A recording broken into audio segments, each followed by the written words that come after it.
Сайн байцгаана уу та бүхэнд зориулаад маш сонирхолтой киног ярьж өгөхөөр бэлдээ сууж байна. Кинотой холбоотой мэдээллийг гарчхан дээр даран харна уу? Юуны өмнө суугаад дэмждэг бүх хүмүүстээ маш их баярлалаа. Та хэдийн дэмжлэгээс Аник нь маш их урам зориг авдаг байгаа шүү. Ингээд бүгдээрээ кинонд орцгоё.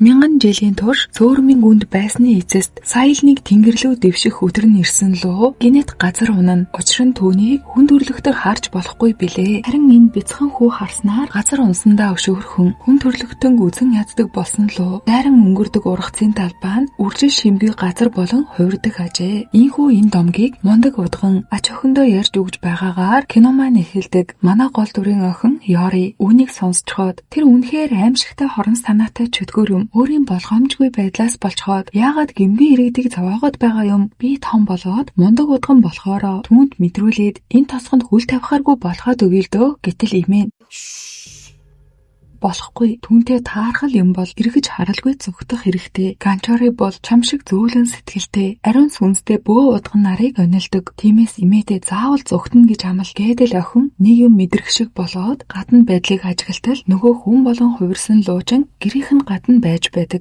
Ингээд энэ явдлаас хойш 13 жилийн дараа хааны ордны эргэн тойронд хаанд өшөөрхсөн олон муу сүнснүүд байдаг. Тэдний нэг нь хүүгийнх нь биеинд орсон бололтой ямар ч чадварлаг утаж юу ч хийж чадхаасаа өнгөрсөн. За харин Йори маань удган болоогүй харин нүдний шил урлаач болжээ. Ноёны гэрт ирэн шилийг нь тааруулж өгчхөөд гарч байхдаа дээвэр дээр суух нэгэн чөтгөрийг олж харна. Учир нь Йори энгийн хүний харж чаддгүй зүйлийг харах онцгой чадвартай. Мөн энэ чөтгөр энүүгээр эргэлдээд байгаа ч нэг учиртай. Ноёны охин маш удаан хугацааны турш өвдөж байгаа. Йорич мөн адил аль хэзээ зүүн совингороо энэ гэрт өвчтөй хүн байгааг ч мэдэрчихсэн. Муу сүнсний араас хөөгөөд очтол охины хажууд яг сууж байдаг. Чи энэ байдлаараа дараа төрөлдөө очиж чадахгүй. Би чамд туслая гэхэд нөгөөх сүнс чинь зөвшөөрөлгүй. Охины бид явж орон гарч зүгтаахад манай хүн араас нь хөөсөөр саяныг барьж авдаг. Түүнд имэн нас барахаасаа өмнө үлдээсэн сүнс дарагч чулуу байдаг. Нэг осондоо сүнснээс хамгаалах сахиус. Үүнийхээ тусламжтайгаар муу сүнсийг зайлуулан охиныг аварсан ч сүнс Йори руу дайран багалзуурдаж алхмын даваан дээр нөгөө чөтгөрчин гарч ирчихэд би чам туслахгүй ганцхан үг хэлэхэд л хангалттай туслаач гэж хэлээч гэхэд Йори урдаас нь зайл гэж хэлснэ. Хажууд байх сахиусаа авч чаддаг. Энэ үед нь харж байсан хааны бичээч ноёны охиныг гэрт нь буцааж авч иртэл орноосоо ч өндийж чадахгүй байсан охин нь хоёр хөл дээрээ алхаад ороод ирэхээр нь аав нь бүр цочролд орж зогсож байснаа юу болсон талаар нь асуудал ухаан орох үед нь ноён хажууд нь байсан учраас хааны туслахыг өөрт нь тусалсан гэдэл хэлчихдэг. Гэхдээ хааны туслах өөрийгөө зөвхөн ухаангүй байхад нь л хажууд нь байсан охинд тусалсан хүн нь өөр хүн байсныг нь хэлчихнэ. За харин энд нөгөө чөтгөрч нь Йоригийн хажуугаас бүр салдаггүй. Тэнгэрээс унсан луу буцаж тэнгэр рүү дэвших нэг арга байгаа нь сайхан сэтгэлтэй ариун сүнстэй удганы бид орох. Тиймдээ Йориг 13 жилийн өмнөөс эхлэн дагаж түүнийг нь мэдсэн эмээ далайн нэрэг дээр тосгоноос хөөх зан үйл хийн. Энэ үеэр нь асаалттай байсан лаа унснаар тахилын ширээн шатаж имэн унтраах гэж оролдож байхдаа далайд унан амиа алджээ. Энэхүү ослоос хойш Йориг хүмүүс Индари буюу цогцоор хийсэн гүүр гэж дуудахаас гадна чамаас л болсон гэж буруутхан охиныг хад үздэг байж Йори эмээгийнхаа шарлын чөлөөг дээш үрж байхад нь нөхөө залуу ирээд эртхэн надтай нэгдэх байсан юм. Одоо ч гараа өгөхөд оройтойгүй байна гэхэд Йори юу ч хэлэлгүй гараа сунгана. Энэ үед л чөтгөр түүнийг хамгаалагч сахиустай болохыг олж мэддэг.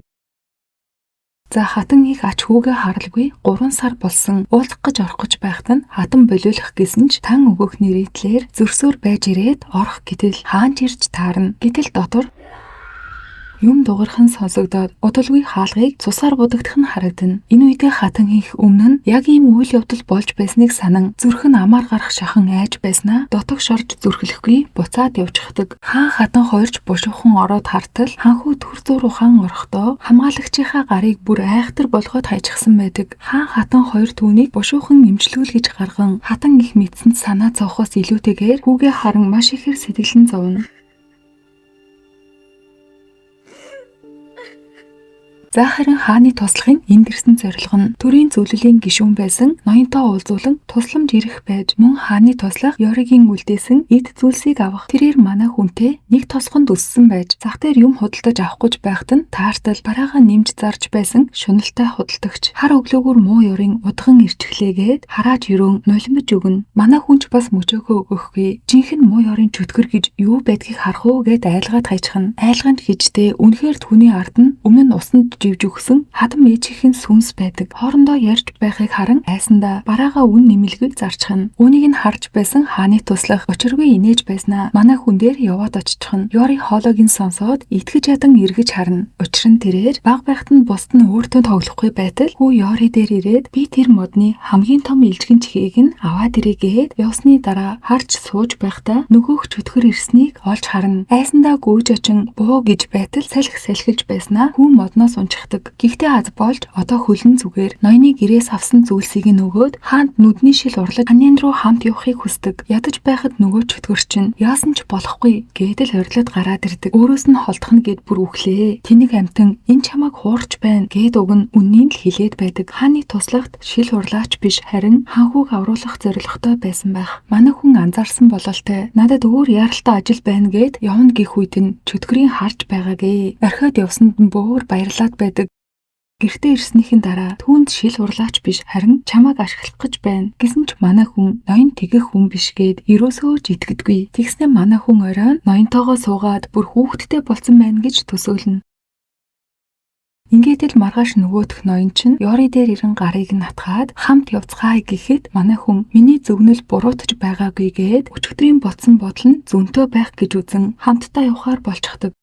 Ийхүү тэд явцгааж байхдаа залуу бүдэр чунан хөлн нилийн хүнд шархтчихна. Гэхдээ энэ нь зөвхөн асуудал байсангүй. Нийслэл рүү 3 хоног алхаж очдог байтал 2 өдрийн турш нэг л газараа эргэлдээд байгааг анзаарна. Ёри энэ хавьяас эмийн ургамал хайхдаа одоо хангалттай чамайг байгааг мэдэж байна. 13 жилийн турш чи намайг зовоолоо. Гэтэл нөгөөх нь модон дээр юу ч болоогүй юм шиг сууж байдаг. Тэгэхдээ морьтой 2 хүн байхыг харан хөлөө гимтээсэн залуу сууж байхдаа уучлаарай Ёри. Энэ бол хааны төлөө хийж байгаа намайг битгий өршөө гин дэмэл дотроо уучлалтгүй. Манай хүн явсаар сараан буюу эмийн ургамал байхыг харна. Түүнийг түүж байх энэ хооронд хааны туслах дээр хідэн хүмүүс ирснэ. Тэдний нэг нь Вонгун ноёнтой юу ярилцсанаа хэл. Хаан чамайг яагаад тийшээ явуулсан юм гин хэлэхгүй болохоор нь зодож байснаа. Хороож орхин ингээд боловгийн ноёнтон цогцсыг авч яван Вонгун алсан юм шиг харагдвал гин тушаалын дагуу авч явж байхад нь нөгөөх чөтгөрчөнд бүх зүйлийг нь харчихсан. Хааны туслахын биеинд ороод гинэт босч ирэн энэ хоёрыг бүр болгож өгнө. Манай хүн энэ үед нь эмийн ургамлаа төвш дуусчаад явах гэж байхдаа хачин энерги мэдрэн яаралтай буцаж гүйж байхдаа ноёны сүнсийг олж харна. Удалгүй араас нь түүний эзэмдүүлсэн бие нь гарч ирээд сэлэм далайн тэдний зүг чиглэн бүхнийг анзаарсан Ёри сахиусаа гаргаж чөтгөр холоо гихчин шидэж орхин. Ингээд чөтгөр одоо чи минийх Ёри чи байсан байх нэ. Ноёныг алаад биеийг нь хүртэл авчихсан. Чөтгөр сүнсэнд би чамайг алаагүй биздээ. Байр суурьаач мэдэхгүй. Ордонд томорч байгаад ийм байдалд орсон биш үү? Нөгөөх нь бүр ямар ч ухаан сэхээгүй. Өөрийн бие авах гэсэн боловч нэгт гарan юу болоод байгааг мэдэхгүй. Газар сөхөрч суун. Чөтгөр Ёри руу дайран охины ивээгч тэнгэр болно гэж хэлэх гэж байсан ч яагаад ч юм амнаас нь гардаггүй. Энэ үеэр нь Ёри анзааран түлхчгээд сүнс дарагч чулуугаа авах гад модны орой руу зүтгэж байхдаа хавцал руу яг унахын төгтөг. Гэвч нөгөөх нь ирээд чулууг нь унахчихна. Сүүлдээ бүр энэ хоёр ноцолдож байгаад Ёрийг түгшж авах гэсэн биш хоёулаа хамтдаа хавцал руу унчихдаг. За ингээд хэсэг хугацааны дараа Ёри сэртэл бүр хааны ордонд ирчихсэн байдаг. Бичээч хааны отчоор имжлүүлж байгаа. Түүнийг нь Ёри сонсоод ухаангүй гүйж очтол удалгүй хаанч өөрийн биеэрээ орж ирнэ. Хажууд байх туслах нь түүнийг хутгалсан хүн нь чадварлаг сэлэмчин байх магадлалтай гэхэд Ёри үнэхээр тэр чөтгөрийг алаагүй байж болзошгүй гэж анзаарна. За харин хаан Ёриг хамт байсан учраас юм бичээчийг хутгалуулж байхыг нь харсан уу гэж асууна. Ёри түүнийг хөлөө гимтээчихсэн учраас цус тогтоох эмийн ургамал хайхаар явсны дараа ийм зүйл болсныг нь хэлнэ. За ингээд хааны туслахыг хөнөөсөн ноёнтон үхээгүй байсан хааны отчоор имжлүүлж байгаа гэдгийг нь сонсоод шөнийн цагаар алуулах гэж хүн явуулна. Гэвч чөтгөр юун алуулах дөг нойрносоо сэрэн түүнийг бараг алаад хажхан шахна. Ингээд удалгүй отож ирэх дуунаар нөгөө хүн чинь зүгтэж отож харчхаад ямар хурдан сэргээв гэж гайхаж байтал манай хүн шархаа захнаад байна гэд цус гартал маажаад хайчихдаг. Чөтгөр өвчин мэдэрч гизэн хүртэл дуграад л будааны зутан авчирхаар нь амаа олохгүй идэж орхин. Хүний биед орсон биш хүний мэдэрдэг бүх мэдрэмжийг мэдрэн нөгөө хідэн бараг галзуу гэж бодлоо. Хүний таван мэдрэхүйг мэдэрсэн тэрээр өөрийнхөө бараг чөтгөр гэдгээ мартан отож болон отчийн туслахнаар түүнийг ой санамжаа алдчихсан байх гэж үзэн. мэдэрнэ. Гэхдээ чөтгөр ордонд ямар нэгэн болохгүй зүйл байгааг мэдрэн хар ирчээрээ гүйж байснаа түүнийг харахаас өмнө Ёритой хамт энэ газараас явах хэрэгтэй гин нэг зүйлээс айгаад байдаг. За харин манай хүн энд унтах газар руугаа явж байхдаа төлөнхий чөм шиг тийм хачин үнэр мэдэрдэг. Удалгүй хаан ихтэйгээс Ёри намайг авраач гэх хааны туслахын хоолой сонсогдон дуутаж байгаа зүг нь гүйгээд очтол нэг худаг байх ба байртаж очтол өөр сүнс хуураад аваад ирчихсэн байдаг. Ингээд бүр татаж оруулж ирснээ ус руу живүүлэн живж байхад нь нөгөөх чөтгөр чинь аварчхдаг. Гэвч сүнс энэ хоёрыг гаргалгүй үсээрээ хөлийг нь тушин зогсоох гэсэн боловч чөтгөрийг хараад айсандаа ухаангийн алга болж орхино. Инхүү уснаас гарсныхаа дараа Ёригийн царайг харсан чөтгөр өөрийн ирэхгүй л ширтээд байдаг. Тэгснээ тэр хүний нүд болохоор ингээд байгаа юм байх та гэж байхад манай хүн ч ухаан орчихно. Ингээд л чөтгөр гэдгийг мэдээд уурлаад явах гэж байхад нь чамайг би 13 жилийн турш хүлээж байхад нэг муу сүнсэнд өгч чадахгүй гээд байж байхад нь бүр үүнээс жилүү маш олон сүнснүүд уйлж орилж байгаа нь сонсогдно. Энд байж болохгүйгаа мэдцгийн гарч байтал залуугийн шархан сэдрэн ухаан алдаад унчихдаг. Ингээд хэсэг хугацааны дараа Ёри хааны харааг шалхан шил тааруулж өгнө. Тэд бүгдээрээ Ёригийн ур чадварыг гайхснаас гадна хаан өөрт байх нэг шилийг гаргаж ирэн зөөтөл манай хүн анзааран эмээгийнх нь өгж байсан хамгаалагч чулуугаар хийснийг олж мэднэ. Яагаад энэ хаанд байдаг билээ гэж бодож байтал надад шил хэрэггүй. Юм бичээч чамайг өөрийн биеэр энд авчирсан. Тиймдээ чамайг ямар хүн болохыг чинь мэдэг гэсэн юм одоо явдаа гэхэд Ёри живсэн сүнснээс асуух зүйл байсан учраас ордонд үлдэх шалтак хайж байснаа танд зориулан сүүдэртэй шил хийгээд өгьегээд гуйсаар байж зөвшөөрүүлэн хааны хувьд юм бичээчийг ямар нэгэн шалтгаанаар Ёриг энд авчирсан байх гээд манай хүнийг энд үлдэхийг нь зөвшөөрчхөж эндээ хідэн өдөр байрлаж ажиллахаар болдог. Явах замдаа хаанд шил хэрэггүй бол ноёнтон яагаад намайг энд авчирсан юм бол мөн хаанд яагаад эмээгийн чулуу байгаа юм бол гэж бодолдоо дарагдан явж байгаад хатантай таарчдаг. Энэ үерээ Ёри хаднаас өшөө авалтын сүнс мэдрэн усанд живж өгсөн хүнтэй холбоотой юм болов уу гэж бодож байтал хатан юм хүн бэ? Үүнийг чирч гарга. Гэхдээ хатан мөн л адил Юнгап бичээчийг энд авчирсныг нь сонсоод зүгээр өнгөрөөчхөн.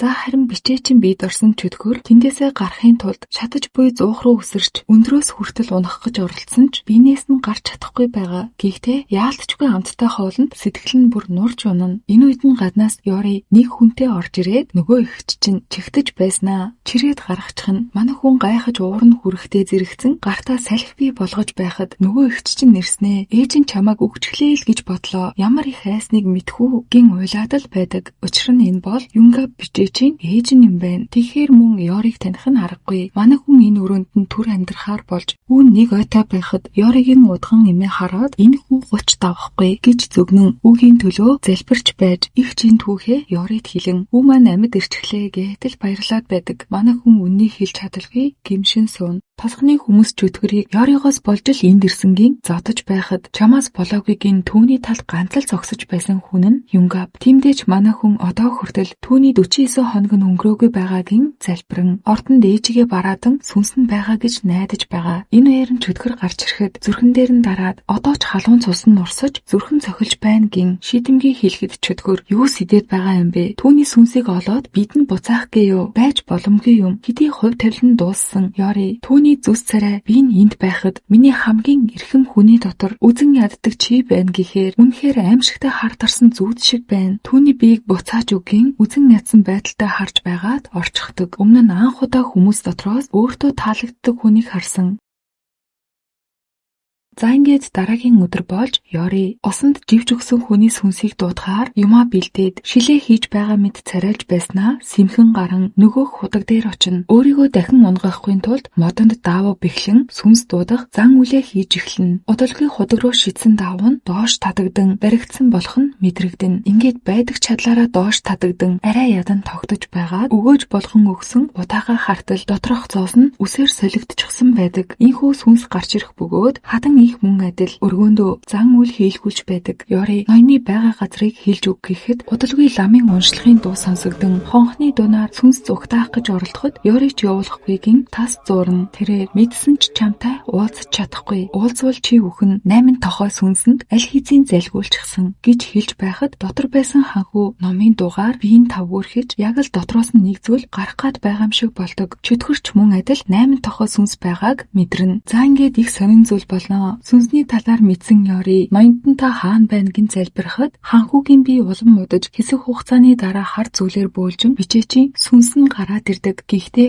өөрийгөө энд байгаадаа ч гайхан зогтож байхад нь манай хүн олж харан араас нь дагах болно. Тэгэхдээ урьд өмнө хизээж мэдэрч байгаагүй маш хүчтэй ус хонзонгийн үнэр мэдрэн айртан очтол түүний сүнсийг аврах том биетэй нөгөөх 8 тохоо сүнс гээд байгаа зүйл бололтой чирч аваад л явчихна. Араас нь дагж байсан Ёрийг чөтгөр зогсоон амийг нь таглахад Юнгаби цааш чирэн аваад явчихна. Ёри яаж байгаа юм бэ гэж орилоход чи сүнсээ үүнд идүүлж Юнгаб шиг өрхөнд ормоор байна уу? Чи юу ч хийж чадахгүйгийн ухааруулна. Хамгийн гол нь энэ бүхний ард хатан их байдаг. Өөрсдөө сүнснээс чөлөөлөхийн тулд муу сүнсийг ханхүүгийн биед оруулан золиосонд гаргаж сохор түнээр зан үйл хийлгэжээ. Юнгабын ээж нь чөтгөрийг үгээл байна гэж бодон яг л хүүшигээ харьцан Ёри өглөө эртлэн босоод шилээ урлаж байтал хааны тушаалаар тэргүүн тайган ирэн нүдний шилний нуглам нь хитрхий сул байна гэд янзлуулахаар өгөн орой ирж авна гэдэл явна. Мэдээж энэ нь нөгөөх чулуун шил. Түүнээс гадна өмнө нь усанд живсэн сүнсэнд Ёри чи өшөө авахын тулд энд байгаа биз дээ. Чамайг хэн ийм болгосон гэж асуун тусалж өгнө гэж амласан учраас түүнийг үхэлд хүргэсэн хүүгийн ойролцоо очоод торхтой ус тавина. Дээрээс нь нөгөөх үсийг хийн. Ингэж залуу бөмбөг тоглож байхдаа бүсгийн төрхийг олж хараад удаг руу өсөрч амиа хорлсон хүн яаж энд зогсож байж болох юм гээд айж гайххан зэрэгцэн араас нь дагтал алга болчихно. Ингээд модны хажууд байх торхтой ус руу өнгийн харуул гомдолтой сүнс түүнийг багалзуурдан намайг амиа хорлсны дараа чамайг инээж байхыг би харсан. Яагаад надад ийм зүйл хийсэн юм гэж орилоход өмнө нь бүсгүй гүнгийн өрөөнд чирж оруулж ирэн адгийн муухай хүч хэрэгэлсэн байж одоо надтай хамт явгийн ус руу татахад хамт тоглож байсан хүүхдүүд ирээд татаад дийлэхгүй байхад нь Ёри ирэн устаа варыг хавлан амийг нь аварчээ. Гэхдээ манай хүн энэ үед маш сонин үзэгдлийг нүдэндээ харна. Гомдолтой сүнсэн дээр ирэхэд уй гашууг маань баг зэрэг хөнгөлсөнд баярлаа гэж хэлэн хааны угаалгын өрөөнд очоод хөх давгаар буусан саксыг хараарай. Чи тэндээс ханхүүгийн дотуур цамцыг олох хэрэгтэй гэж захихад Ёри та дахин түүнтэй ойртох хэрэггүй. Ямар нэгэн хор хөнөөл учруулвал илүү муу үеийн үр хоримтлуулна. Тэгвэл эргэлт буцалтгүй муу Ёрийн сүнс болох учраас өөр зүйл хийж болохгүйгийн захин. Ингээд Ёри түүний хэлснээр угаалгын өрөөнд очих болно. Саксыг олж харан очихын даваан дээр чөтгөр гарч ирэн Ёри өндрөөс өсөрч байгаад шагаага гимтэлээ гэж харахад нүүр нь улаагаад л баг хичээд байгаа юм шүү. Манай хүн өөрөөс нь зүгтах гэж өглөө эрт гарч байтал одоо ингээд таарчихлаа. Яаж холдох талаар бодож байтал ашгүй нэг тэргүүн тайган явж өнгөрөн орой гэрлүүгээ хамтдаа явъя үлээж бай гэж хэлэн өгөөд явуулна. Манай хүн дараа нь хайсан зүйлээ ч олж авлаа. Энэ үед хааны өргөөнд дайны сайд байх ба хаан Юнгабын аминд халдах гэж оролцсон хэрэгт гэрч байгаа удалгүй ороод ирнэ гэтэл нөгөөх нь үу тавиар идэх юм эргүүлээд бүр явж өгнө. Энэ хэргийн ард дайны сайд өөрөө байгаа болохоор твдэж байхад нь манай хүн арай гэж дуудуулан орж ирээд хааныг харснаа. Луун хийтэй дээл өмснийг бодоход энэ хаан бололтойгийн тоох чүгийн урдаас нь алхах үед тайган арай ядан зогсооно. Хаан Юнгабд чамайг ой санамжаа алдсныг одчоос сонссон. Гэхдээ тэр өдрийнхөө талаар санаж байна уу гэхэд дайны сайдтай харц тулгаран Юнгабыг алсныг санангуудаа шууд л санахгүй байна гэжигдэг. Хаан буужиран шархыг харуулад энэ бол нотлох баримт миний тушаалаар явсан түүнийг хутгалсан нь намайг хутгалсантай ялгаагүй. Тиймд энэ хэргийн цаад буруутан илчлэхгүй бол чи өөрөө хариуцлах хүлээх болно гин зарлиг болгов. Энэ үед Ёри ордноос гарan ууланд болсон эд зүйлсээ аван явж байхдаа чөтгөрийн хэлсэн Юнгаб чамаар шил хийлгүүлэхийн тулд авчираагүй. Ганц хөлтөөс хүнсийг хөөхийг чинь хараад ханхүүгийн биед байх 8 тохоо өндөр сүнсийг хөөлгүүлэхээр чамайг энд авчирсан гэж хэлж байсныг нь санан итгэж чадахгүй алхна. Ёри би түүний эзнийг амьлуулад харин дараа нь Юнгабаас өөрөөс нь асуух болно гэсээр нэлийн хол газар ирээд ханхүүгийн авсан цамц болон бусад зүйлстэй нийлүүлэн зан үйл хийх зүйлсээ бэлдэн эргэн тойрон байх бол чулуунуудад мод бэхлээд өөрийгөө өгөөш болгож 8 тохоо өндөр сүнсийг дуудана гин үүндээ ашиглахаар хааны нүдний шилний линзийг ч авчхаж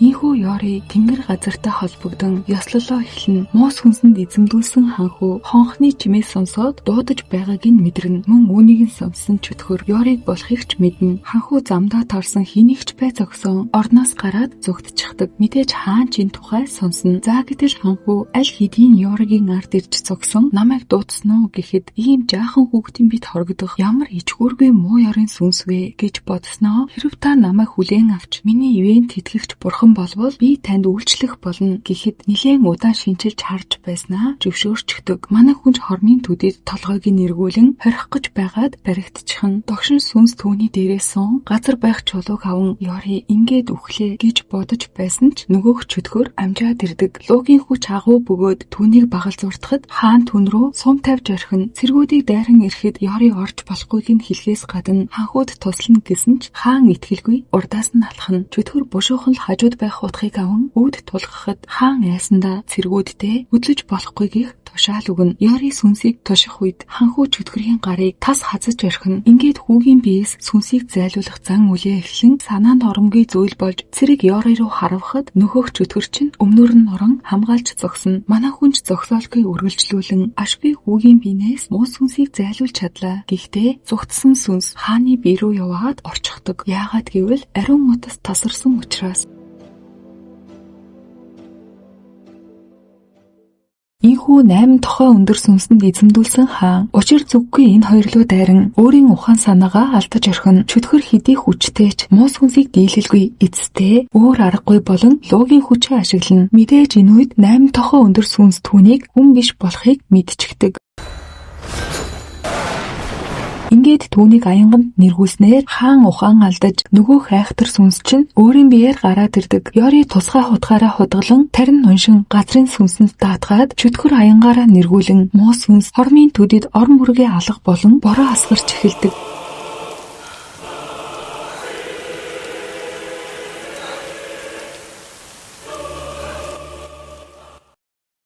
Ингээд нэлийн хугацааны дараа хаан сэргсэн ч гэлээ сүнсэнд эзэмдүүлсэн ой санамж нь одоо хүртэл хിവэр бяцхан ханхүү маань ухаан ороогүй бөгөөд Ёри чөтгөрийн цээжин дэх сумыг суглан цусыг нь тогтоохын тулд өмнө нь түүж байсан эмийн ургамлаа гаргаж ирэн Юнгап ноёнтонд хэрэглэх гэж байсангийн дурсан чөтгөрийн шархан дээр тавин боож өгнө. Энэ үед нь хизээч өмнө нь мэдэрч байгаагүй зөөлөн дулааныг мэдэрч байснаа зүрхэн хүчтэй цохилно. Ядаж байхад харц тулгараад зүрхэн золтой ламаар нь гарчихсангүй.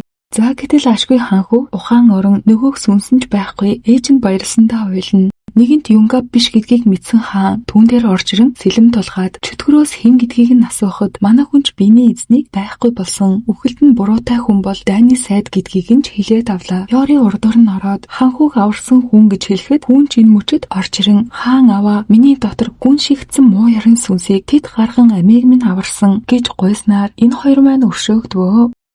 Ийхүү хаан хатан хоёр тайван унтаж байгаа хүүгээ харан санаа намарцгаана. Манай хоёр гэрлүүгээ буцаж байтал чөтгөрийн бие гинэт муудан Ёрид хэлснээр цөөрмийн усанд ирэн бие цэнэглэн тэгснээ бас муу ярын сүнснээс болоод ичгүүртэй байдалд орчихлоо гэд байгаамаа. Явах гэж байхдаа Ёри бодсны эцэс чи үнэхээр Юнгапыг алаагүй гэж үү? Би чиний хүсснээр бие өгье. Чамайг луу болон тэнгэрт дэвших хүртэл өөрийн сахиусай болгон үнэнчээр зүтхийг ин өвдөг сүгдэн чин сэтгэлээсээ гуйна. Ёригийн зорилго бол чөтгөрийг ашиглан Юнгапыг аврахаас гадна 8 тохоо өндөр сүнс эргэж ирэхтэн өөрийнх нь хүч дийлэхгүй гин чөтгөрөөс тусламж хүсгэд би чамаас 13 жилийн турш гуйсаар ирсэн. Гэтэл түүнийг аврахын төлөө яаж юм амархан өөрчлөгдөж чадваа гэснээ юу ч хэлэлгүй явж орхино.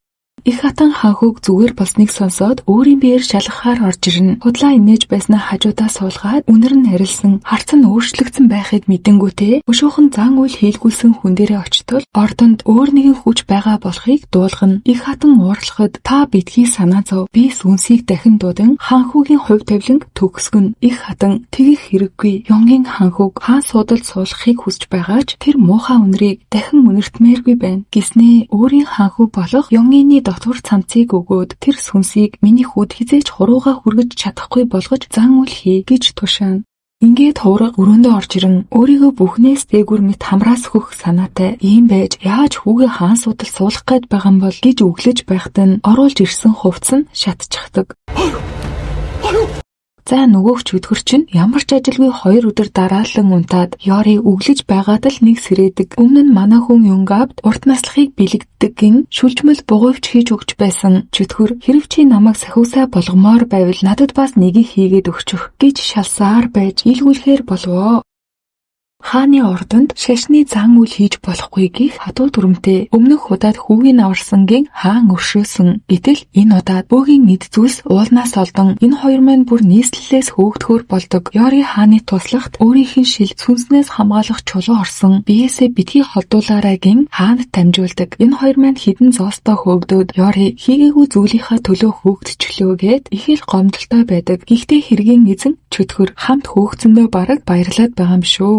Ёри Набул уул руу очиж хаанд яагаад тэр чулуу байгаа мөн бөөгийн эд зүйл бараадан гасол дээдстэй уулзна гэдэл явна. За харин саяхан сүнснээс ухаангүй болтлоо айсан хүү их хатны хүү байж ээж нь хийсэн хэргийнхэн талаар мэдээд жигшиж байгаад гарахад удалгүй араас нь хүүн галзуу мэт морьтой давхин ээжээ та намайг хулчхар гинэ тэгвэл миний юу хийхийг харж бай гин шүд зүүн явсаар нас барсан авхайн гэрт ирээд автанд хараад учир зүггүй зодон ойрцсон хэнийгч бай эсэргүйцэн араатан шиг авирлаж байхад охины сүнс хараад зогсож байдаг. Ийхүү тэрээр хамаг уураа гаргачаад согтуу ордондоо буцаж ирэхэд туслах нь явж ганцаараа суугаад үлдэнэ. Энэ үедээ нөгөө сүнсийг хараад согтуу учраас айх зүгүй урдаас нь очтол өшөө хорсолдоо автсан сүнс ханхүүгийн урдаас цоо ширтэн зогсож байтал 8 тохой өндөр сүнс гарч ирснэ. Ханхүүг багалцуурдаж орхино. Манай хоёр явсаар Ёри өмнө нь гараад алхаж байтал гинэт ойгоос бар гарч ирэн айсандаа нүдэн анихын завдалгүй аянга цаглан бар зүгтснаар чөтгөр бас л амийг нь аварчихдаг. Ингээд манай хоёр хэсэг амарч байхдаа Ёри өөрийг нь ямагт авардаг чөтгөрийг ширтэн. Энэ үед нь манай хүнийг эдэс дугарч Ёри өөртөө байх түүний дуртай хулууны чихрийг гаргаж ирэн өгдөг. Манай хоёр явсаар санамсаргүй байдлаар хүрэх газраач ирлээ. Ийхүү дараагийн өдөр болж хааны дүү нас барсан байдалтай олдно. Хатан их цогцос болсон хүүгээ хараад итгэж өгөхгүй уйлан хайрлаж байгаагүйдээ харамсна. Энэ хоёр яван явсаар өндөр уулан дээр байрлах хит дээр ирсэн байлаа. Мэдээж зорилго нь Ёри эмээгийнхээ бөөгийн хэрэгслийг олж авах. Хайж явсны дараагаар чөтгөр ламтангаас та сүнс зайлуулахдаа хамгийн сайн гэж сонссон нэгэн хорт сүнс байгаа. Би түүнийг өөрийн хүчээр түр зогсоож чадахч бүр мөсөн устгаж чадахгүй. Урагт харин та дийлхүү гэхэд тийм их өшөө хорсол тээсэн сүнсийг маш их хүч чадал гаргаж байж дэлхийгээс зайлуулах боломжтой. Луугийн сувд ч юм уу гин өөрийг нь шуудал мэдэж байлаа. Тэрхүү онцгой зүйл нь чөтгөрийн цээжнээс гэрэлтдэг тэр зүйл. Сүнсийг зайлуулж чадах хүч нь лууд байгаа бөгөөд доторх гэрэлт суудны хүчийг бүр мөсөн шавхаж өөрийгөө золиослон байж муу сүнсийг тэр чигтээ зайлуулж чадна гин хуврах хэлдэг. Энэ үед нь манай хүн явж байтал чихэнд нь хонхны чимээ сонсогдон тэр зүг рүү бушуухан гүйж очин газар ухтал үнэхээр эмээгийнх нь эд зүйлс байдаг. Бүх хэрэгслийг нь гаргаж ирэн эмээгээ дурсаад буцаж ирэн боож бэлдэж байхад нь чөтгөр ирснэ. Хамгаалагч сүнс болгохыг зөвшөөрснөө хэлдэг. Манай хүн чинь сонсоод ухаангүй баярлан гүйж гарч ирээд өөрийнхөө хийсэн бугуйвчийг өгөн утас бүрдэн өөрийнхөө сэтгэлийг шингээж залбиран байж хийсэн шүү гэхэд чөтгөр өөрөө хэлэхгүй байгаач нүүрэн дээр нь баярлаж байгаа нь хатан их хүүгийнхээ хөхөлд үзмэрчийг буруутган ална гэж байхад ордонд нэгэн хүчрхэг бөө бий. Түүнийг олохгүй бол та аюулд орно гэхэд хатан тэр бөөгөөс болоод үүн нас барсан гэд ойлгочихдаг. Ийхүү манай хоёр ёслолоо эхлэн Ёри түүнийг албан ёсоор хамгаалагч сүнсээр хүлээн авдаг. Тэгэхээр чөтгөр Ёрийг цаашид үргэлж хамгаална. Энэ хоёрыг буцаж явах үед нь хураг нэгэн ургамлын үндэс өгөөд нэг л өдөр чамд хэрэг болох учраас хадгалж явгийн захин. Энэ өдөр вонгуу ноёнтон хунтайжийн ажил явдалд нь орохоор ордонд ирдэг. Араас нь нөгөөх ганц хүлд сүнсэнд эзэмдүүлж байсан охин нь сүхт хэрэгтэй дагаж явж байгаад дотор нь муухайр нь төр цогсно. Гэтэл түүний аавынхаа араас явж байгаа нь эрдөөл далим. Яг үнэндээ бол Юнгав ноёнтныг харах гэж. Энэ үед нь манай хоёр явж байхдаа хааны цэргүүдэд хөөгдөн зүгтааж явсаар сүхт хэргийг харан ирээд бөөр сууцгаана. Зорж явсан хүн нь нүднийх нь өмнө гарч ирсэн учраас цэргүүдийг ирэхэд нууж туслана. Дотор байх Ёри чөтгөрийн амийг таглахад манай хүний зүрх нь бүр дэлбэрхнэ. Дэндүү хайраас ширтэж гайхаж байснаа уруултанд хөрчгөн. Хааны цэрэг ирэн энэ хідээс асуугаад хараагүй гэдгийг нь сонсон. Буцаж явж байхад дотор чимээ гарах нь сонсогдон ирж шалгаснаар энэ хоёр баригдчихна. За гэтэл энэ хоёрыг хөөж байсан нь ордонд буцааж авчрах зорилготой байж та хоёрыг хайж байгаа хүн байгаагийн хэний ч хэлэлгүй дагуулж ирэхэд хунтаажийн амиа алдсан тэр газрыг энэ хоёр шууд мэдэрцгээе. Энэ мөчөд Йори хунтаажийн нас барсан багны араас нэгэн сахиусыг олдог. Удалгүй ойролцоо явж байсан хаан эднийг хараад нийслэлээс хөөсөн хүмүүс яагаад энд байгаа юм гин ихэд уурлана. Үнэн дээр хааныг энд буцааж авчирсан хүн нь гэж бодож байтал тэр хүн нь хатан байж хатан өөрийн гэр бүлээ хамгаалахын тулд хааны зөвшөөрлийг авалгүй энэ хоёрыг авчрахыг даалган дур мэдсэн учраас өөрийн шийтгэлээ хүлээнгийн ордноос хөөгдсөн ч бэлэнгийн хаанд хэлдэг. Ингээд ч болов гэр бүлээ хамгаалахын төлөө юу ч хийхэд бэлэн байгаа хадныг харсан хааны сэтгэл ихэд шанална. Ингэж манай хоёр ордонд үлдэж чаддаг. Харин 8 тохоо өндөр сүнсийг хатангийн хүслээр үзмэрч удирдах байна гэж бодож байтал түүний ард настан гэж дуудагддаг нууц нэгэн байсан байж таардаг. Үзмэрч хамаг байдгаараа надад нэг боломж өгөөч гэж гуйхад өөрийн царайгаа харуулахгүй байсан ч туслахаараа дамжуулан ханхуг 1 сарын дотор ал гэж тушаадаг. За нөгөө холтож байсан сахиус нь үнсээр бичигдсэн захидал мөн түүнээс үнэртдэг муухай үнэр гэдэл 8 тохоо өндөр сүнс нь магадгүй галт шатан нас барсныг нь Йори анзаарснаа хаанд хэлдэг. Чөтгөр захидлыг ажиглахаар өөрлөгөө тадтал шатаж байгаа мэт төөнөн барьж авч чаддаггүй. Учир нь тэрээр галтаа нийцдэггүй байжээ. Захидлыг тайганаар бариулж байгаад ажиглахад хэн нэгний сүнсийг удирдахаас гадна түүнд өргөл болгон хунтаажийн амийг өгсөн нь тодорхой байлаа. Гэхдээ хэн гэдгийг нь хаан таашгүй. Мөн хааны хувьас шууд зан үйл хийлгүүлж болохгүй учраас Юнгаб бичээчийн цолыг дахин олгон хааны өргөөний нүдний шил урлаачаар Йорийг томилдог. Ингэж энэ хоёр маань ажилдаа орж чөтгөр ширтээд бүр салхаа байлаа. Хатан хадам ээж дээрээ хоол авчиран сэтгэл санаагийн дээрдүүлэх гэсэн биш өөрийнх нь дотор муухарснаар хатан их хөл хүнд болсныг нь анзаарчихдаг. Шалгуулж үзэн батлаад өөрөө хүүгээ алдсандаа ч тэрөө хатанд ихэд хорсно.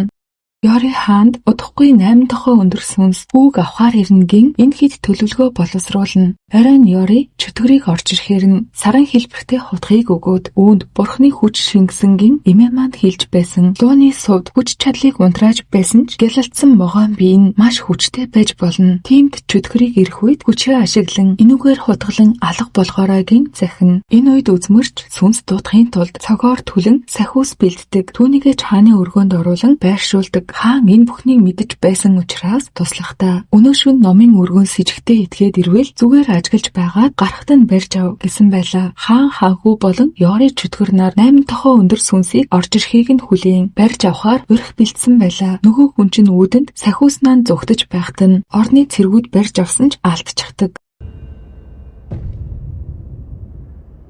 Дотор нөхөх сүнс чинь орж ирж байгаа нь харагдана. Ийхүү төлөвлөгөөнийхөө дагуу хорин чөтгөр сэлэм гаргаж ирэн зоогоод сувдны хүчээ ашигласан боловч сүнсний галын хүчинд хүч мөхстөн шидэгдэж архина. Мэдээж энэ бол нөгөөх бөөгийн хийж байгаа зүйл. Хаан Йоригийн хэлснээр сүнс зайлуулагч чулуугаа аван цээжинд нь наагаад тогтоож байх үед нь чөтгөр сэлмээрээ зүсэн сүнсийг бүр мөсөн алга болгоогүй ч байдлыг намжаач чаддаг. Ингээд дараа өдөр болж чөтгөр усанд биеэ цэнэглэн Йори хаантаа уулзч байхдаа сүнс дарагч чулуу өмнө нь имээ хаанд өгч байсныг олж мэддэг.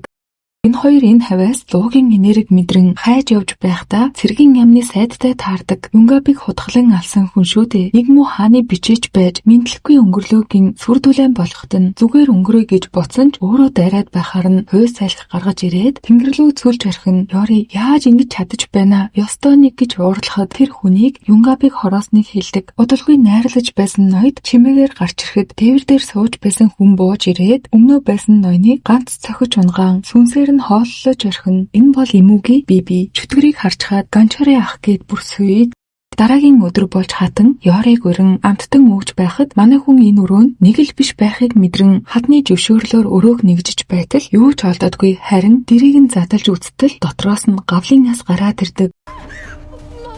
Ийхүү хааныг дуудан болсон явдлыг хэлэхэд хаан энэ л үед ихнэрээгээ бие давхар болсныг нь сонсдог. Хадны нуусан шалтгаан 8 тохоо өндөр сүнсээс айсандаа хиндэж хэлэхгүйгийн шийдэж Йорич мөн адил бие давхар байсныг нь сайн нэг мэдэн гавлын ясыг шалгаж үзтэл дотроос нь сахиус олдох ба өмнөх сахиустай ижлэхэн тамхтай. Мэдээж энэ бол нөгөө хүний хийж байгаа зүйл. Хадны хөвлөдөх хүүхдийг 8 тохоо өндөр сүнсэнд бас л өргөл болгон өгөх зорилготой байж хаан ордны бүх хүмүүсийг шалгагийн тушаал өгөөд явсан болсны дараа Ёри сүнсний толио ашиглан гавлын ясны дээр барин ажиглаад сууж байтал гинэт хажууд нь хатны зүүдэнд байнга орж ирээд байсан сүнс гарч ирхэн тэр чөтгөр саран хэлбэртэй хутгаараа хутгалан зогсоож байхад гинэт зүгтчихнэ. Энэ бол усны сүнс. Энэхүү сахиусны тусламжтайгаар уснаас холдон удаан тэнүүчилж байсан хэрэг. Энэхүү зогтсон сүнсний араас нэхэн байгаа газрыг нь мэдсэний дараа барьж аван хойд төрөл рүү явуулах зан үйл хийж эхэлнэ. Ёри дийлэгдэн ус руу татагдахад чөтгөр хамгаалах гэж байгаад хэд хэдэн удаа хазуулан манай хүн араас нь хутгалсан боловч дээрээс нь хар зүйлээр бөөлжиж эхэлдэг. Гэхдээ чөтгөр Ёриг авран тэнмэл сүнсийг хөөж чаддаг. Энэхүү тайвшруулсныхаа дараа явах гэтэл манай хүн усанд гутлаа алдчихад чөтгөр Ёрид нэгэнд санаа тавиад эхэлчихсэн учраас үүрч явдаг. Үүнийг анхнаасаа чөтгөргээд дуудаад явчихсан. Гэтэл манай хүн сүүлдээ чөтгөр шиг аашлгааж байлаа. Тэнгэрт дэвшээгүй лөө домогт ярагддгаар түүнийг Имүги гэдэг биений эзэн нь Юнгап байдаг. Гэсэн ч чааштай чөтгөрөөрөө л явхаас та хэдэд арай ойлгомжтой байх гээд тэгж дуудаж байгаа шүү. Гэхдээ Ёри маань хүртэл ягаад ч юм түүнээс доглох мэдрэмж аваад байгаа учраас чөтгөрөө Юнгапо гэдэгт эрхэлцэж эхэлдэг. Хааны ордонд энэ гавлын хэрэгээс болоод хатны цагаан хэрэглэлийг сольсон 3 хүнийг эрүүдэн шүүсэн ч тэдний хэн ч ам нээсэнгүй. Гэтэл догчун гэх энэ бүсгүй үзмэрчийн саналаас ихэнтэй татгалцсан ч мөнгөний бараа хараад зөвшөөрчгөж үзмэрч нэлээд хэдэн зоос өгснөөхөө дараа ажлаа дуусгавал дахин нэмж өгнө гэсэн учраас хаанд хэрэгээ хүлээлгийг тас гүрээсний эцэс харагдаж маргааш нь байцаалтаа үргэлжлүүлэхээр болдог. Хүлээсийн тайлан шилжүүлэх явцад бүсгийн гарт хэн нэгэн захидал хатгуулна. Цаг орой болж хоригдож байсан хоёр нь унтсны дараагаар нуусан байсан захидлаа гаргаж ирэхэд хулган цагаар чам дээр очих болно. Үүнийг уншмах за залгаараа гэсэн байлаа. Бүсгүй чаврагдах нь гин бөгөн баяр болон залгихад тэр нь хор байсныг даанч мэдсэнгүй. Цаг хугацаа өнгөрхийн ирэхээр энэ хоёр маань нэгэндээ тассаар Ёри нэг л мэдхэд өөрийн ирэхгүй түн рүү харан инээмсэгэлдэг болсондоо өөрийгөө буруутгах нь учир нь тэрээр чөтгөр эмээг нь хорлсон байх гин ботдог байсан. Гэвч яг үнэндээ эмээгийнх нь нас барсан өдөр 8 тохоо өндөр сүнс байсаар байсан бөгөөд тэр үед өмнөх хаан буюу хааны аавын амийг авч байж тухайн үед Ёригийн эмээ 8 тохоо өндөр сүнсийг дарахаар ирэх үед энэхүү үзмэрч эмээгийнх нь нас барсан өдөр бас л тэнд байсан байж таардаг. Нэг осондоо энэхүү үзмэр 8 тохоо өндөр сүнсийг удирдан яг л Юнгап шиг хорон чөтгөрөөр залхиулж орхиж энэ хүнийг удирдаад байгаа нөгөө нууц ноёнтон чинь их хатны аав байжээ. Олон жилийн өмнө өлсгөж алсан хүүхдүүдийнхээ сүнсээр хараалж ятгах хийн ам зугаадаг байхад нь ноён олж ирэн ордонд оруулсан нь энэ байж үүнийг даалгавраа биелүүлсэнгүүгээд золтойл алчихсангүй. За энэхүү Имүги болох бибид чөтгөр Ёриг загсан байлаа. Манай энэ шунхай атгаг муу санаатай ноёдоор хоололдог. Ордонд хоол хайгаад явж байхдаа цэргийн яамны сайдыг харчгаад идэх гэсэн боловч өөрлөө нь бүр ойртч чаддаггүй. Нууц нь энэ хамгаалагч сахиус энэ үеэр Юнгапын ээж нь тарах цаг нь болоод явж байтал хинэг нь араас нь гарч ирээд цохиод ухаан алдуулчихна. Ёри ихчийг яагаад ирэхгүй байгаа болоо гэж хэсэг гайхаж байснаа гарч хайхаар болдог. Энэ хүчит нэг хүн таарад төрийн зөвлөлийн тэргүүн тантай уулзахыг хүсэж байна гэд шилийг нь хийлгүүлэхээр аваад явдаг. Манай хүн гэртээ буцаж ирэн юмнуудаа аваад шил хийх газар руугаа явахад нь чөтгөрийн тушаалаар бибич мөн адил араас нь дагж байлаа. Гэтэл гинэт тал бүрээс хар хувцастай хүмүүс гарч ирэн бүсэлж байхад нь хамт явсан хүн нь зүгтчихна. За харин чөтгөрт ээж чинь баригдсангийн нууц захиа ирээд хэдий өөртөө хамааралгүй хүнч гэлээ. Яагаад ч юм сэтгэл санаан зовнин байгаа газар нь очтол Юнгапын ээж нь аман хаалттай хүлээстэй өөрийг нь харчгаад битгий ир гэсэн боловч дөхөх тэр агшин цэргийн яамны сайд хэсэг хүмүүстэйгээ гараад ирдэг. Чөтгөрийг хараад яаж ботсон ч гэлээ. Яахын аргагүй би өөрийн гараар чамайг худгалан өгсний чинь дараа шалгаж үтсэн. Тийм байтал өмнө нь маань зогсож байгаа хүн хин юм гин хорсолтоогоор асуухад чөтгөр би бол гэд бүх хүнээ хэлэх гэж байснаа өмнөө байгаа Юнгапын ээжийг асгартлаа уйлж байхыг хараад юу ч хэлж зүрхлэхгүй үг дуугээл дайрна. Ийхүү тэднийг номогдохсны дараа Юнгапын ээжийг аваад явах гэж байтал дайны сайд араас нь сэлэм далайн ээж нь орилсноор ам аврагдсан боловч чөтгөр түүний цээжиндэг сахиусны хүчинд шидэгдэн энэ үед нь л манай хүн энгийн нэгэн сахиус биш нэлээд хүчтэй сахиус болохыг анзаардаг. За харин Ёри маань нөгөө хэддээ баригдаад үүрүүлээд явж байхад нь тэднийг ажиглаад явж байсан биби ганц тохиодол салхины хүчийг ашиглан энэ хэдийг бүр хуйлруулж орхино. Ингээд л тэднийг сэрхээс өмнө Ёриг бушуухан яв гэж зүгтаалгаад чөтгөртөө ойролцоо байсан учраас байгаа газрыг нь мэдэрч очоод түүнд тусалдаг. Ингээд хэсэг хугацааны дараа Ёри гэртээ ирэх үед хинч байсангүй. Төд туталгүй араас нь чөтгөр ихчийг үүрсээр орж ирдэг. Манай хүн ихэд сандран энэ хоёр ихчийг оронд нь оруулж унтуулж хаад Ёри гарч ирэн хөлнийхөө шархыг цэвэрлэж байхад чөтгөр ирэн би цэвэрлээд өгье гэхэд Ёри татгалзан чөтгөр зүгээр сууж бай гэд өөрөө аваад арчиж байтал ширтэж байснаа битгий гэж хэлээд байгаа юм биш үү гэж тэсвэр алдснаа. Би юунд хамгийн ихээр уурлаж байна гэж миний эмээ яг одоо 8 тохоо өндөр сүнсний дотор зовж байгааг мэдсээр байж чамайг имээд минь муу зүйл хийгээгүйг мэдээд сэтгэл зүрхний минь гүнд тайтгарч байна гин өөрийгөө зүхэж байхад чөтгөр түнлгөө ойртоод нулимсыг нь арчиж байснаа үнсээ давдаг. Энэ хоёр ингээ байж байтал Юнгабын ээж нь сэрж байгаа нь сонсогдон бушгингүйч орцгоон. Ингээд дараагийн өдөр болж чөтгөр өөрийн дүүдээ бүхий л зүйлээ ярьдаг. Ёри надад сэтгэлээ илчиллээ гэж хөөрсөөр харин эмүүгийн хүнд дурлцглаа гэж их л дургу хүлээж авдаг. Мэдээж ахыгаа л боцсондоо тэр чөтгөр надад бүү санаа зов ийм сайн дүү маань байхад хамгаалчих нь гин тайвшруулна. Ингээд манай хоёр ажилдаа явахаар болж нэг нэгнээ хараад ичингүрцгэн чөтгөр гарнаас нь барих гад бүр зүрхэлдэггүй. Алхах зураа Ёри зэрлэг удуул байна гэж баярлан гүйж очиход хараахан дэлбэлээгүй байлаа. Гэхдээ луу тэнгэрийн амтан цаг агаар байгалийн үзэгдлийг удирдах чаддаг учраас Ёригоо баярлуулах гад өөрлөө нь харах зуурал цэцгсийг дэлбэлүүлж орхин манай хүн гайхаж баярлахтаа зэрэгцэн түүнийгээ ингэснийг ч мэдэж байлаа. Өнөөдөр чөтгөр 3 сарын цалингаа аван зах дээр ирээд маш хүнтэй гутал болон өсний хатгуур аваад л бүх мөнгө нь дуусчихдаг. Буцаж явах замдаа нөгөө хуургийг багштайгаа явахдаа тааран гэртээ авчирдаг. Энэ хоёр Ёригийн сүнснээс хамгаалах чулуугийн нолцгоон манай хүнд өгөхөөр нийслэлд орж ирцгээсэн байж гэвч үүнээс нь болоод чөтгөрт ойртож чаддаггүй. Манай хүн авсан хатгуураа ээждээ өгөөд гутлыг нь Ёрид бэлгэлдэг. Ёри өөрийг нь нэгэнт хамгаалах хүн байгаа учраас хамгаалагч чулууга ханхуут өгчихнө.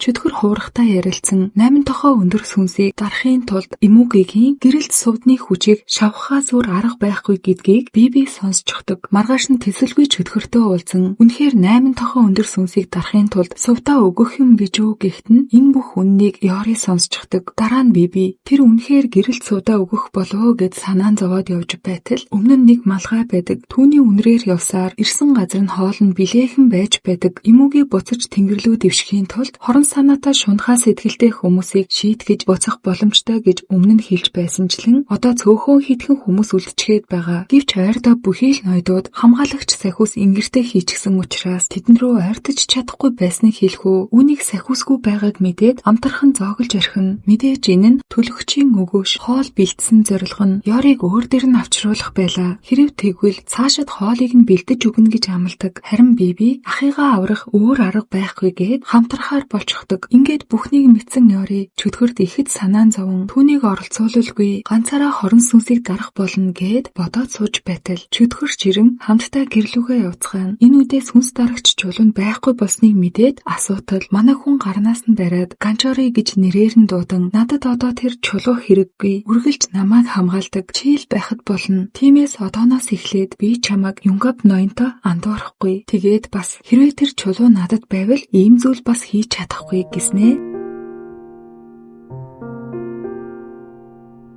Энэ орой Ёри хуурахтаа уулзсан 8 тохоо өндөр сүнсийг дарахын тулд шатаж өгсөн сүнснүүдийг авдаг. Гал хамгаалагч шитгэн дуудах болсон талаараа хэлдэг. Энэ бүхний гаднаас сонсож байсан бие өөртөө нь уулзаад хэрэв чи тэр шитгэн дуудахыг хүсвэл сүнс танигч зүйлд хэрэгтэй болно. Би түүнийг төлөгчийн барилах бунханд харсан гэсэн учраас Ёри чавхаар очдог. Манай хүнийг зүйлдээ хайж байх үед нь төлөгч гарч ирэн зүгтхийн аргагүй хашиж орхино. Энэ л үед бибиг өөрийг нь хуурсныг олж мэддэг. За гэтэл төлөгчийн туслах нь бас л чөтгөрийг хуурсаар байгаа газар нь авчирдаг. Ёриг байгааг харчгаад түн рүү дайрахад биби гарч ирэн төлөгчийг хамгаалдаг.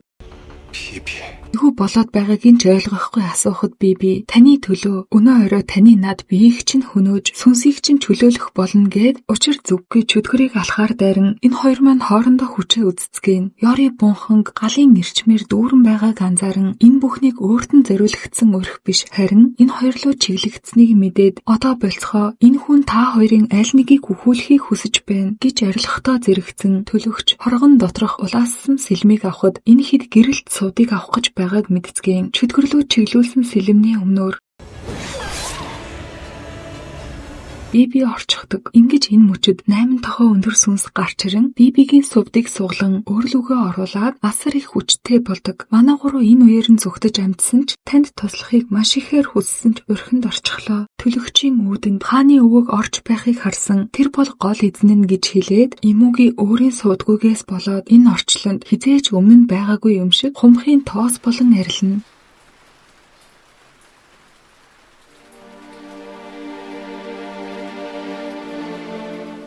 비비야! 비비야! 비비야! Чөтгөрийн хувьд Бибитэй өнгөрүүлсэн энэ цаг хугацаа хизээж мартагдахааргүй нандин турсамж болон үлдсэн. Харин түүний сүүлд хэлсэн ганцхан үгс хаанд хүрснээр хорон санаатай хатан ихийн бүхий л зүйл илчлэгдэн их хатан өөрөө ч мэдлгүй хүүхдийнхээ амьд хүрснээ ухаарч хааны өмнө олон буруутай зүйл хийсэндээ уучлалт гуйхад хүүн уужгүй сэтгэл гарган өршөөдөг. Дараа нь хаан тэргүүн зөвлөх болох өвөөгөө ордондоо дуудуулан өмнө нь өгч байсан сум хийдэг богцыг үзүүлээд аавыг нас барсны дараагаар талигачийн богцыг өгөхөд чинь цусны үнрийг салхинд арилхан цэвэрлжсэн байхыг нь хараад аимшигт бүхнийг мартаж цаашид надад туслан намайг хамгаална гэж найдсан. Гэтэл та яаж ийм зүйл хийж чадаж байна? Хайрт өвөө үнэн ч албадын царай гаргаж хүргэн хүү болоод хааны удмыг мөхөөхийн тулд аимшигт хорон сүнсийг дууджээ гин нулимс урсган хэлэхэд өвөө нь инээж байснаа хаан танд намайг хорон сүнс дуутсан гих нотлохоо байгаа гэж үү? Танд хэн ч итгэхгүй шүү дээ. Гэх үед хаан асар их шаналлыг мэдрэн гэвч шийдсэн янзтай нулимсаа арчаад өмнө нь ирж зогсон. Та өөрөө хэрэгэ хүлээлээ гэснээ орж болно гэж орилоход ордны бүхий л түшмэд орж ирцгийн хаан сохор төлөгчд тушаал өгч талигаач хаан эзэн болоод их хатан ханхуд хор хүргэж зүрхэлсэн. Үүнээс өөр уралт гэж үгүй учраа түүний цол хэрмийг хураан авч Гёжи арал руу цөлөх тушаал өгдөг.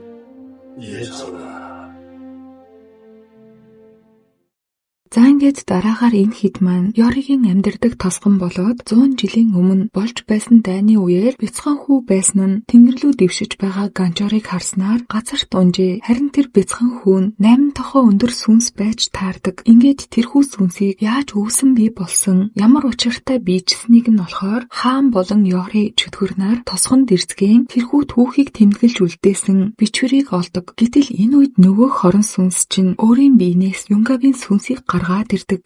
100 жилийн өмнө яг юу болсон бэ гэхээр өвлийн хүйтэн өдөр тэр улсын хаан дайснуудаасаа зөвхтөн хар амиа бодож өөр тосгонд ирэн тэднийг аюулд оруулсан нь Ёригийн амьдардаг Яндам тосгон байжээ. Ингээд л хааны араас нийхэж байсан дайсны цэргүүд энэхүү тосгоны иргэдийг хуу хаман хөнөөснөөр ой гашуу өшөө хорсолдоо автсан сүнснүүд бүгд нэгдснээр одоогийн 8 тохоо өндөр сүнс бий болжээ. Манай хэд энэ түүхийг мэдцгээн Ёри чөтгөр хоёр ярилцаад явж байтал Ёригийн нүдэнд Юнгаб ноёндны сүнс харагдан гүгээд очтол гинэт алга болчихдог. Энэ хоёр гинэт гарч ирсэнд нь итгэж ядан зогсоцгоон.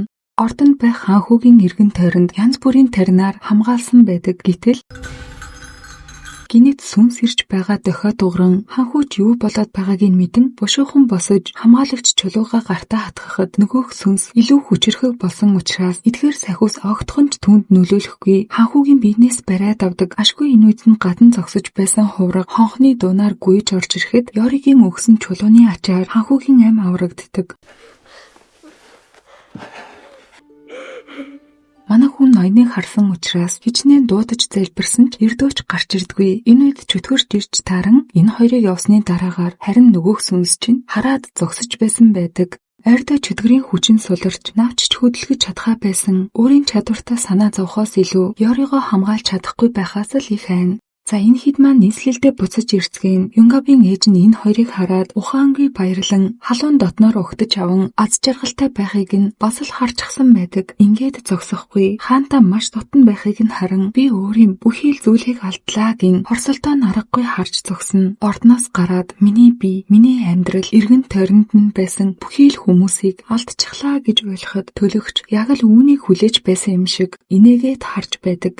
ордонд тэргүүн сайдын оронтой гарсан учраас төлөгч нэгэн ноёнтон дээр очин тэрхүү суудалд суухад чинь туслыг гин урдаас нь ч баярлан би юу хийх ёстой вэ гэхэд Юнгаб ноёнтныг өргөөндөө авчир би үлдсэнийг нь хариуцна гэсэн байлаа. Манай хүн хоолнд дуртай учраас дуутахаар нь нэрэн дайлуулж сууж байснаа. Нэгээс сэжигтэй санагдаад арын өрөөгийн шалгалтал төлөгч өөрт нь зориулаад аль хэзээ хараал бэлтчихсэн чөтгөр галын үнрийг аваад арай ядан хүл дээрээ тогтож байхад бөөгнөрсөн оч чихэнд нь ороод байрлчихдаг. Ийхүү чөтгөр ухаан алдан хэсэг хугацааны дараа гэртээ сэртэл Юнгабын сүнс нь буцаадал бирүүгээ орчихсон байдаг. Ээж нь хүүгийнхээ ухаан санааг буцаад ирчихлээ гин магнаага хагартал баярлаж байхад Ёри чөтгөрийг хаана байгааг ч мэдэхгүй гайхаж байлаа.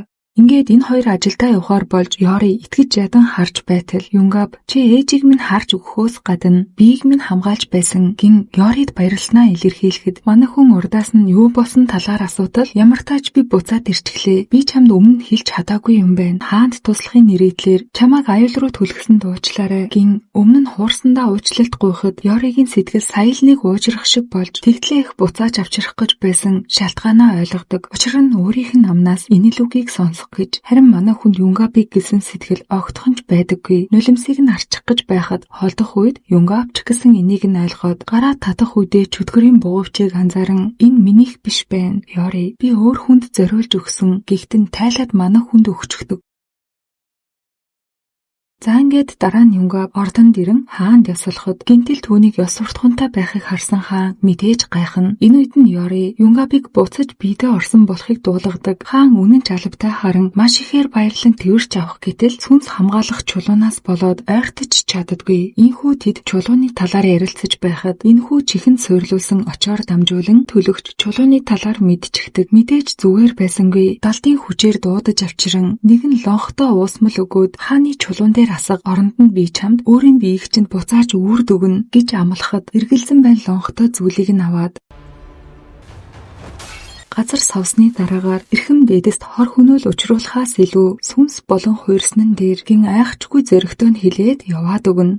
Юнгабын ээж нь өрмийн буцаад ирчихлээ гэд бөөн баяр өмнө нь хилээгүй болохоос биш чөтгөрийг байсныг нь анзаарчихсан байж Ёри маань энэ орой сэтгэл зүрхнээсээ чөтгөрийг дуудан залбирна. Гэтэл мөн л адил Юнгабын дотор давхар оршиж байсан байж таардаг. Ёриг дуудан манай хүн орж ирсэн ч төлөгч мэдэн уншилгаа уншснаар төд удалгүй чөтгөрийн сүнс бас л алга болчихдог. Гэхдээ ямар тач Ёри Юнгабын дотор зэрэг оршиж байгааг мэдээд авчихлаа. Юнгаб нилээн тайвшран унтаж байхад чихээр нь дүнгэнтэй хатгуулан нэг зүг рүү дуудаад байх шиг очоод хартал дахиад л нөгөө лонхтой зүйл төлөгч халбаар сөрөг бодлуудыг нь оруулж ирсээр энэ удаад яалтчгүй болоод авчихдаг. Ингээд өглөө эртлэн босоод ордон руу явсны дараагаар Ёри Юнгабыг хааны чулууг авч байна гэж зөгнөн. Болохгүйг нь гүйж явах үед нь үнэхээр хаан энэ чулуу би давч явахад төвөгтэй юмгийн ширээн дээрээ гаргаж ирэн тавьдаг. Юнгаб байдлыг ажиглан шуунаас уусмалыг гаргаж ирэн чулуун дээр асгах гэж байсан тэр мөчөд чөтгөр дотроос нь үгүй гээд нөгөө гарыг нь бариад авдаг. Энэ мөчөд Юнгаб газар савгдан аз болж нөгөөх цог гарахтаа зэрэгцэн Юнгабын сүнс нь биенээсээ гарчхдаг. Чөтгөр зүгээр байх бөгөөд сүнс өөрийгөө жигссэндээ гараад гүйчих нь ордны хашаанд Ёри энэ хоёрыг хөөцөлдөхийг хараад араас нь очтол ийм зүйл хийх гэж байсантай сүнс өөрийгөө буруутхан Ёриг игцэлж харж чадалгүй өөрийгөө хорон сүнс болж хувирч байгаагаа хэлнэ. Чөтгөр чи өөрийгөө буруу ойлгож байна. Тэр мөчөд гарыг чинь би бариагүй харин чи өөрөө барьсан. Юнгаб гэсэн ч цаашид 8 дахин өндөр сүнс илүү муу зүйл хийхээс нь өмнө өөрийгөө хойд төрөл рүү явуулж өгөөч гэж Ёригоос гуйдаг.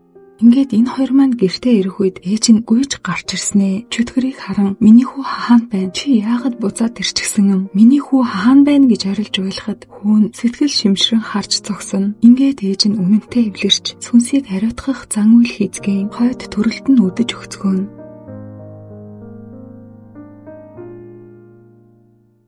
За харин нөгөөх төлөгч Юнгабыг байхгүй байсан ч ноёны шунхай сэтгэлийг ашиглан нөгөөх ажлыг даалгадаг. Хаан хатан хоёр ханхүүгийн талаар ярилцсан инээлдэж гидсэн дэх үрээ өхөөртцгөн хевлийд чинь хааны үр удам байгаагийн нэг газар руу явхаасаа өмнө хамгаалагч чулууга хатандаа өгдөг. За ингээд Ёри торхонд бутаа дүүргэн эгчийн хоол ундыг бэлдээд чөтгөрийг байн харах хэцүү байх гээд энэ хоёр гэрээсээ явцгаан очих газаргүй хоёр маань нэг дэм будал олоод байж байтал эгч нээх хөөрхөн хаалгаар нь шагааснаа та хоёр хараахан ураг барилдаагүй байгаа шүү гэснээ буцаагаад л гэрлүүгээ дагуулад явна. За ингээд энэ хэд маань их үлийг бүтээж 8 тохой өндөр сүнсийг дуудаж хаан өвөг дээдсийнхээ өмнөөс түүнээс чин сэтгэлээсээ уучлалт гуйх гэж байгаа. Гэтэл ёслол эхлэе үгүй юу? Сүнс өөр хүний бид ороод аль хэзээ ирчихсэн. Учиргүй тэдэн рүү дайрах үедээ хатны өмнө ирээд гидсийг нь хүүлж орхино. Ингэж аимшигтай наргагүй 8 тохой өндөр сүнс төрөөжгүй байгаа хааны үр удмыг бас айлгчихдаг. Энэ мөчид яаралтай отчийг дуудсан ч хадан их хэмжээний цус алдаснаас болоод удаачгүй амиа алддаг. Энэ хэд чулууг шалгаж үзээд үйлчлэгээгүй болсныг нь мэдцгээн чулуунээр арх асгасан ордны тайганыг барьж аван буцаж явах замдаа хатан нас барсныг бүгд мэдцгээн.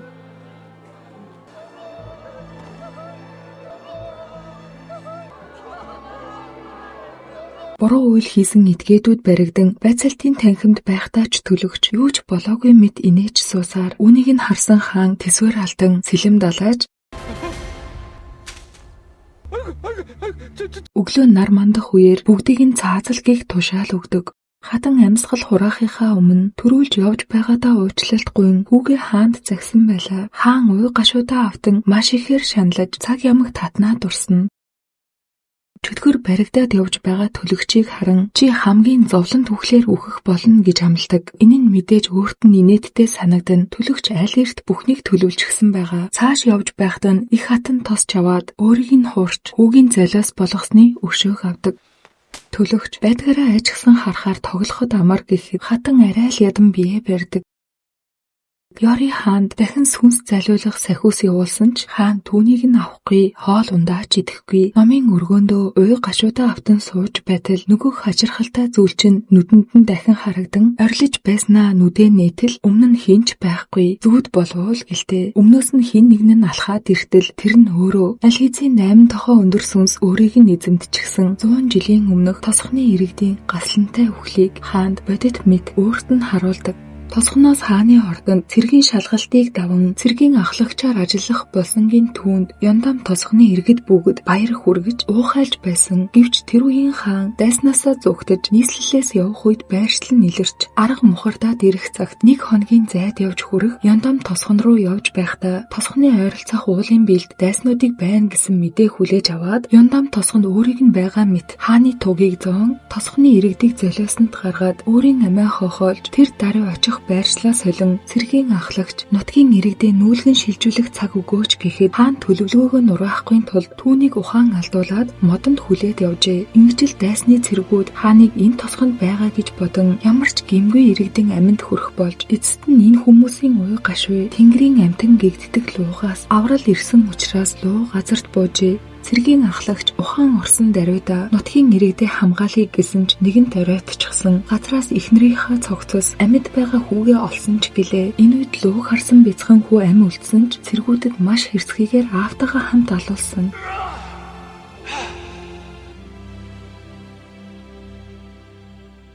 Ингэж хаан бүхий л үннийг мэдэж авдаг. Сүнс хорсол гомлоо тайлах үед хааны мэдрхийг нээлттэй орхин чиний гих бүхнийг сүрүүлэхийг өөрийн нүдэрээ хар гэж хэлэн биед нь оршино. Чөтгөр айж сандарсан Ёрийг хараад сэтгэл санааг нь дээрдүүлэхээр зах дээр авчран даарч болохгүй шүү гэд толгоон гоёл аван зөөж өгдөг. Дараа нь хүсэл биелүүлдэг сүрлэн овоон дээр Ёри түүнээс нууж байгаад хүслээ бичин үлгсэний дараа чөтгөр түүнийг нь нууцаар авчихдаг. Ойролцоох нь олон хүмүүс бужигнан очоод хартал цаазаар авах үйл ажиллагаа эхлэх гэж байдаг. Энэхүү төлөгч одоо хүртэл шившлэгээ уншсаар 8 тохой өндөр сүнсний ачаар хааны зэрлэг гарan цаазын ялаас мултардаг. Оронд нь хаан энэ хоёрыг барь гэж тушаасан байлаа. Чөтгөр Ёригийн гарнаас атхан зүгтэж нэг газар ирээд нөөгдөхөд хааны туслах тэднийг цэргүүдээс нууж тусалдаг. Дараа нь хааныг өөрчлөгдсөнийг хэлэхэд энэ хоёр түүнийг сүнсэнд эзэмдүүлсэн болохыг мэдээд хаанхүүг хамгаалахын тулд ордноос гарган авчирч өгөхин захидаг. Гэвч бүхий л зүйл нэгэн тариатаж догширсан хаан хаанхүүг унтаж байхад нь сэлэм зоотол ашгүй их хатан аль хэдийн аваад зүгтчихсан байж тэгэхдээ хааны туслахтай тааран аюулгүй ордноос гаргаж чаддаг.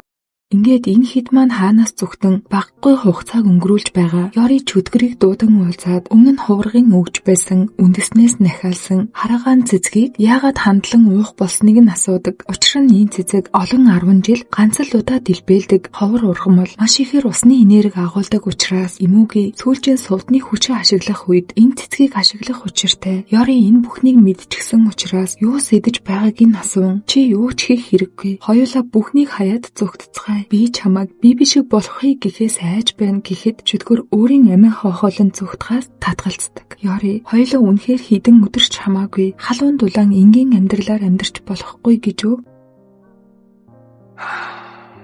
Бидний өмнө хатуу ширүүн зам байгаач нэлэх хунтаажид туслах хэрэгтэй гэж Ёриг аргадан Юнгабын ээжийг бас авчирхаар цааш явна. Гэтэл манай хүн энэ удаад бүхнийг нэгэнт шийдчихсэн чөтгөрийн араас сүүлийн удаа гэж бодон харж зогсоно. Ингэж Ёри хайртай хүнийхээ төлөө ам эрсдсэн ч хамаагүй ганцаараа сүнстэй нүүр тулахаар болдог. Чөтгөр ээжигээ аюулгүй авчиран Ёриг эндээс явсныг мэдээд ихэд сандран Ёригийн бичиж байсан хүслийг гаргаж иртэл Ганчорыг тэнгэрт хөөргөх гэсэн байлаа. Ингэж л бүхнийг мэдэн ордон руу буцна. Ээж нь үүдэнд таарад Ёриг дагуулад буцаад ирнэ биздээ гэсээр хоцордог.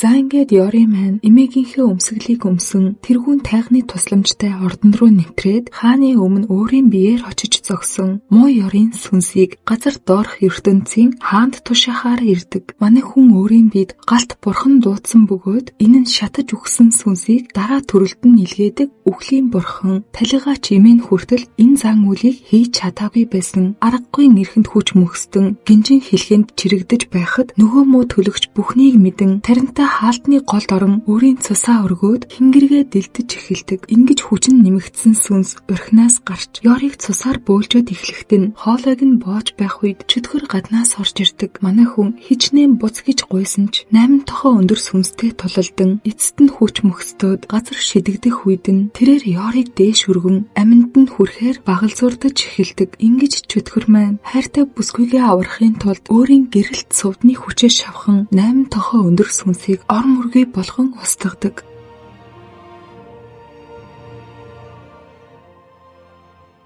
Хэсэг хугацааны дараа Ёри сэртэл чөтгөр гэж дууддаг Ганчори маань аль хэзээ Юнгабын биенээс гарan алга болсон байлаа. Ийхүү хаан эсэн мэд гарч өшөө хорсол тээсэн сүнснүүдийг мөнхийн амар амгаланд хүргэхийн тулд Ёри зан үйлээ хийдэг.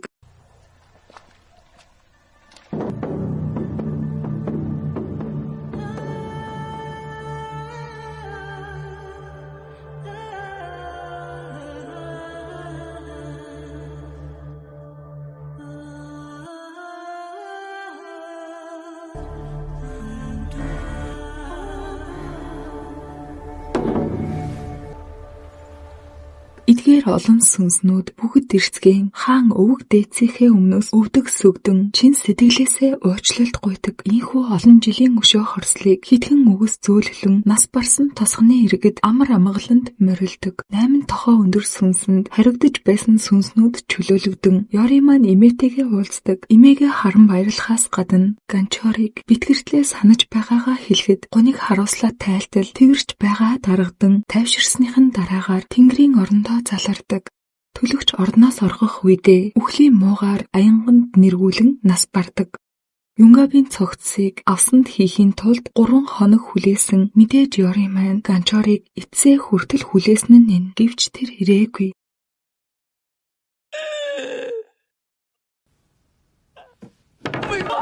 Аргагүй чөтгөр гэмээр манай хүн авсаа нүдээд босоод ирдэг. Энэ хэд маань ямар их баярлсан гэж олон хүн амиа алдсан ч кино маань аз жаргалтайгаар төгсдөг. Өмнө нь Ёриг зүгнэж байсанчлан манай хоёр хөөрхөн охинтой болцгоон бусдын адил энгийн аз жаргалтай амьдралаар амьдардаг. Ганчори алга болох үедээ Тэнгэр рүү дэвшин өөрөө буцаж ирэн хүн болох сонголтыг хийжээ. За тэгээд энэ хүртэл үзсэн хүмүүс маань Анико дэмжээд комент хэсгийг луугаар дүүргээд өгөөрэй. Дараагийн олон гоё кинонуудаараа уулзтлаа. Түр баяртай.